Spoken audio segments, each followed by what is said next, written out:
medyo makapal din naman talaga ang mukha nitong si Curly Discaya. No?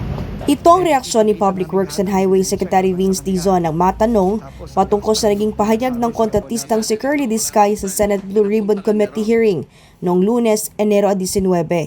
Sinabi kasi ni Discaya na pakiramdam nila na tila sila pa umano ang ninakawan sa proseso ng pagbabalik nila ng pera para mapasama sa Witness Protection Program o WPP ng gobyerno. Nag-ugat ang usaping ito ng questioning ni Senator Rodante Marcoleta ng Department of Justice hinggil sa pinaiiral na patakaran ng restitusyon na kinakailangan tuparin ng mag-asawang Discaya upang makapasok sa WPP. Paano yung kay Discaya? Pinipilit ninyo na mag-restitute.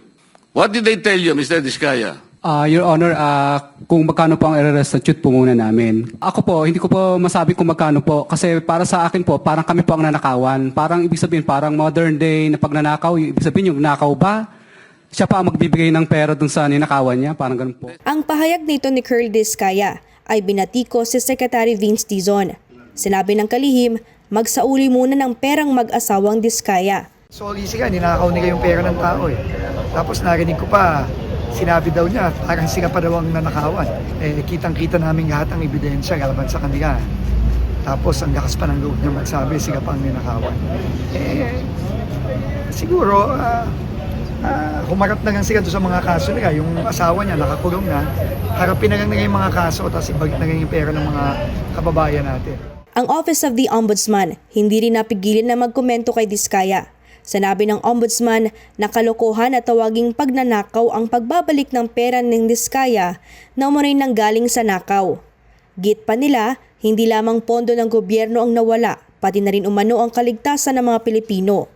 Dagdag pa ng Ombudsman, taong bayan na ang unang ninakawan at ang pagsasauli ng pera ng gobyerno ay hindi paninikil kundi ito'y pananagutan. Matatandaan isa ang mag-asawang Discaya ang kontrobersyal na mga sangkot ngayon kaugnay ng mga anomalyang flood control project sa bansa.